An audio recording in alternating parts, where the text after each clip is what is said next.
Look! There's a meteor coming at us! Oh no! It's the end of the world!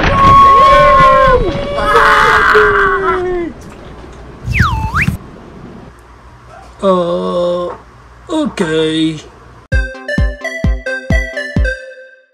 And here's the toy that we're going to review for today. This is the McDonald's Happy Meal for the month of March 2025. Jurassic World Chaos Theory. And as you can see, we have here 1, 2, 3, 4, 5, 6, 7, 8, 9, 10 Happy Meal toys. So let's get it on. First, we have here Stegosaurus.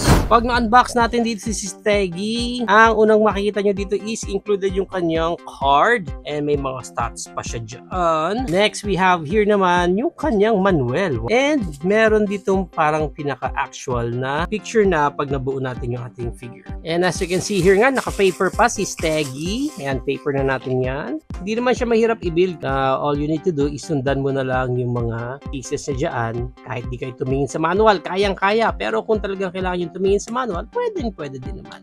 Tail. Lagyan natin yung tail and snap natin siya. There you go. So, check muna natin details dito ni Steggy. Ayan ang pinaka-itsura niya dyan. Okay. Nice. Ang nagustuhan ko sa kanya is yung kanyang parang yung texture ng body niya. Although sa akin nakukulangan ako sa paint dito kay Steggy kasi parang I wish there's another color para dito sa mga spikes niya.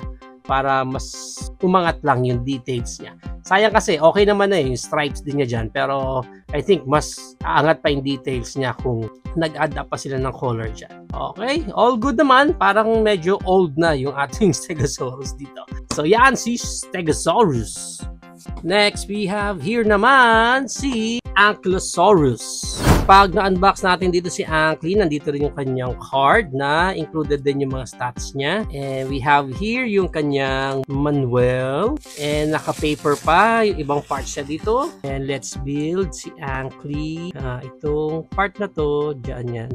Paangat dapat yung tail niya. Itong pinaka-body niya, okay, parang snap build lang naman siya.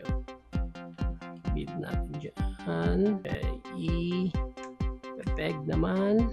Yon, snap build lang talaga. And check natin yung details ni Anky. Hindi gaano kita yung eyes niya kasi medyo silverish yung nilagay nila dyan. Pero again, maganda yung texture niya and even yung armor niya dito on top. Maganda. Ito, at least dalawang color yung ginamit nila. So, di ba, mas umaangat yung details niya. Okay? So, ang pinaka-gimmick naman niya, yung tail din niya na gumagalaw. Okay, so yan si Anky.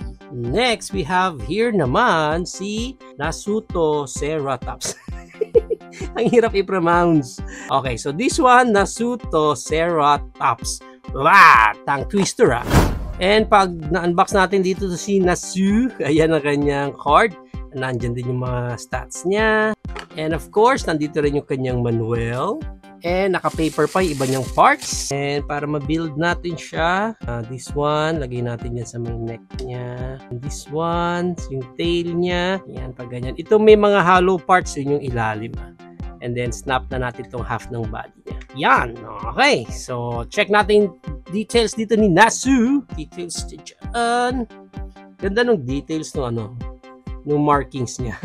Pero again, sana yung horns niya, nilagyan din na ng different color para mas umangat sana. Pero again, maganda yung texture ng body. And ang pinaka gimmick lang dito ni Nasu is umaangat-angat yung kanyang head ng ganyan. So yan na si Nasu.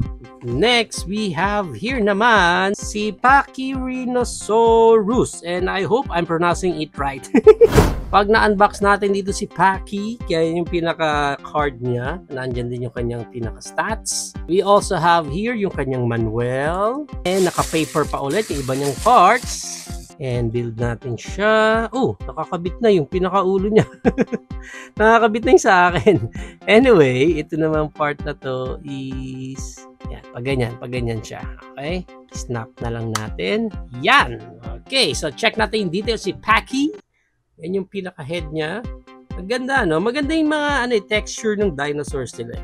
Although pagdating talaga sa paint, parang Sana nag-effort pa ng konti, especially, sayang yung mga mata, parang hindi gaanong napapansin yung eyes. Kasi parang humahalo lang doon sa color ng overall body nila. But again, yung texture is maganda. Maganda yung mga texture ng dinosaurs nila. Ang pinaka-gimmick naman niya is gumaganyan, nagwawag yung kanyang tail. So, ayan na si Paki. Next, we have here naman si Dimorphodon. Bagay ito pang Power Rangers Dimorphodon! And pag na-unbox natin dito si Demi, nadyan yung kanyang card and yung mga stats niya. And yung kanyang manual. And naka-paper pa siya dito.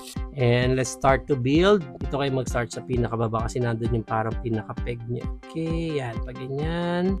Next, yung isa, kabilang side. Yan.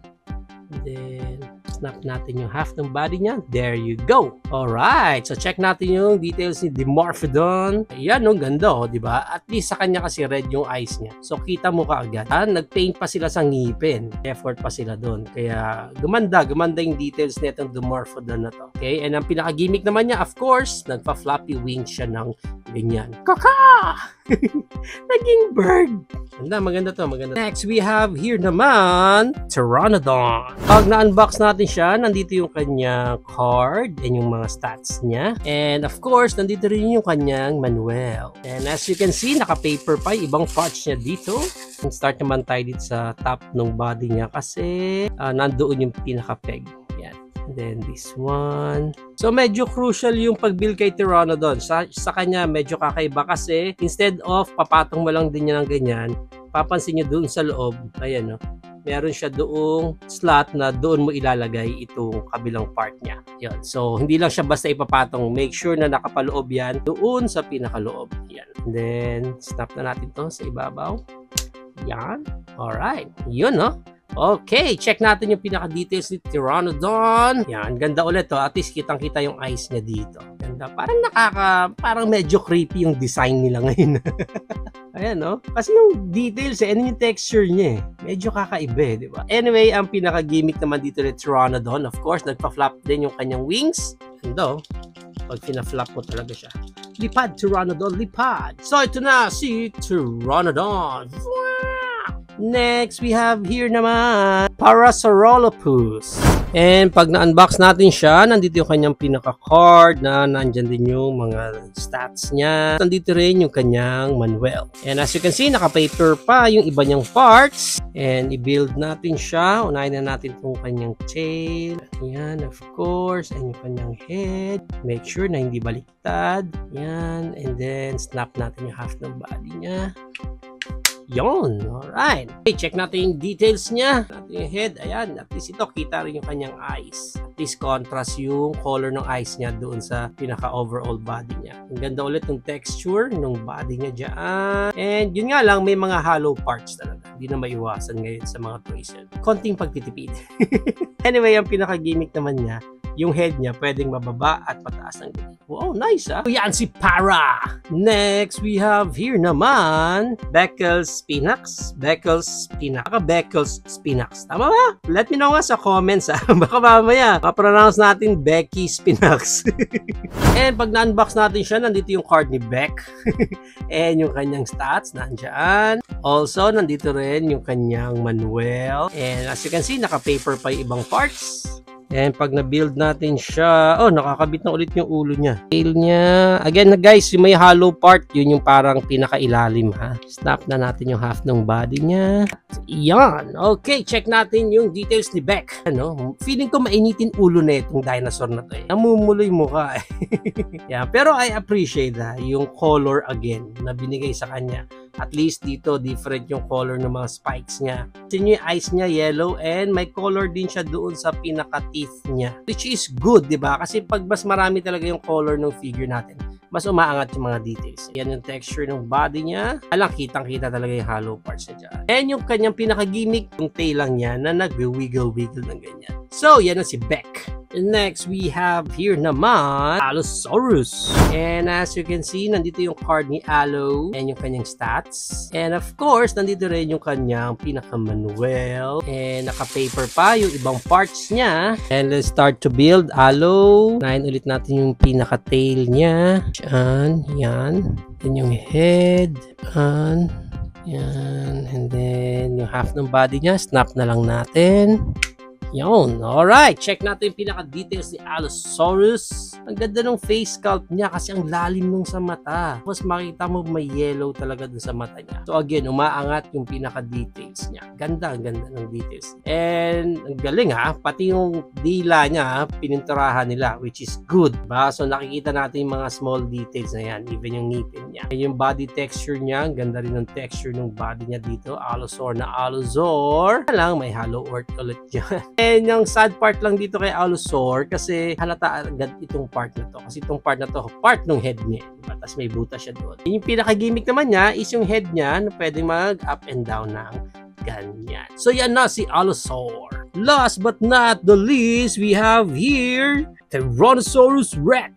And pag na-unbox natin siya, nandito yung pinaka-card ni Rexy and yung kanyang stats. Next, we have here naman yung kanyang pinaka-manual. And as you can see na naka-paper pa yung ibang parts ulit niya dito. And pag build natin dito si Rexy, obviously this one is para sa kanyang tail. Yan. And then yung head niya dito naman. Yan. And then yung half ng body niya, snap na lang natin. Yon, alright. Check natin yung details dito ni Rexy. Yan, ganda. Ganda ng details. And at least may color ulit yung pinaka-tongue and teeth. Ganda ng eyes niya. And yung pinaka-texture niya. Mapapansin mo parang may mga scratches pa siya. No? May mga battle damage na dito si Rexy natin. May konting spike siya dito sa buntot. It's good. At least may mga small details siya na gano'n. Gimmick ni Rexy, of course. Yan, umangat-angat lang yung kanyang head ng ganyan. Sana yung mouth na lang instead of buong head. Para pwedeng mag-close yung jaw niya or mag-roar, di ba? Sana yun. So yan na si Rexy. Para sa size ng mga dinos natin dito, check natin isa-isa. This one is 5.5, 5 inches, 5.5, si Stega. Yung haba pa lang ha, 5.5. The Rexy is 6.5, 6 inches, 6 inches, 6. To, yung wingspan niya, umabot siya ng 8 inches. Okay, so mga ganun yung mga sizes nila. Pero yung pinaka-height nila is mga nasa around 3 inches lang. 8 inches yung haba nila and yung height naman nila is mga around 3 inches naman, which is good. Ito na yung question ninyong lahat. How does it size naman with our Jurassic Park or Jurassic World figures? And let's start it up with our Hammond Collection, Dr. Ellie Sattler. And we have here our Hammond Collection Triceratops. And our Hammond Collection T-Rex. Yan no, gaano kita na si Rexy kasi laki niya eh. And for scaling lang, include na rin natin dito si Kong. So yan ang ating high comparison. There you have it now guys. Ito na ang ating McDonald's Happy Meal for the month of March 2025. Jurassic World Chaos Theory.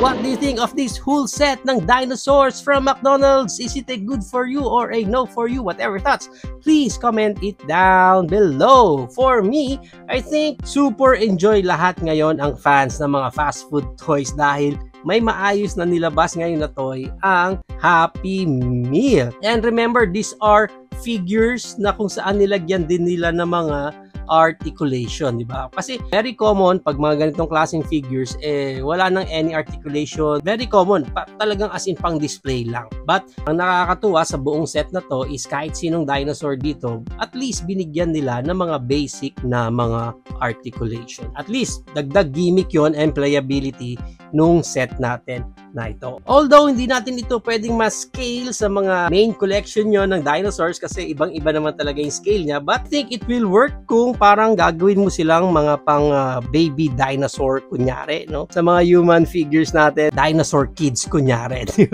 For me, ang pinaka-favorite ko sa lahat is itong si Ankylosaurus. Yan. Kasi ang ganda ng details niya and ang ganda ng color scheme na binigay sa kanya. Although yung iba sa akin maganda rin yung mga gimmicks na nilagay sa kanila and even yung mga paint up. Ang pinaka-least naman sa akin, to be honest, and nagulat din ako, is itong si Rexy. Parang super simple kasi dito si Rexy compared doon sa iba na parang at least may panghatak yung mga color schemes nila. How about you guys? Sino ang pinaka-favorite nyo sa buong set na to? And sino naman yung pinaka-least favorite ninyo? Comment down below din kayo. Overall, for me, I'm glad na naglabas sila ng buong set ng mga dinosaurs na ito.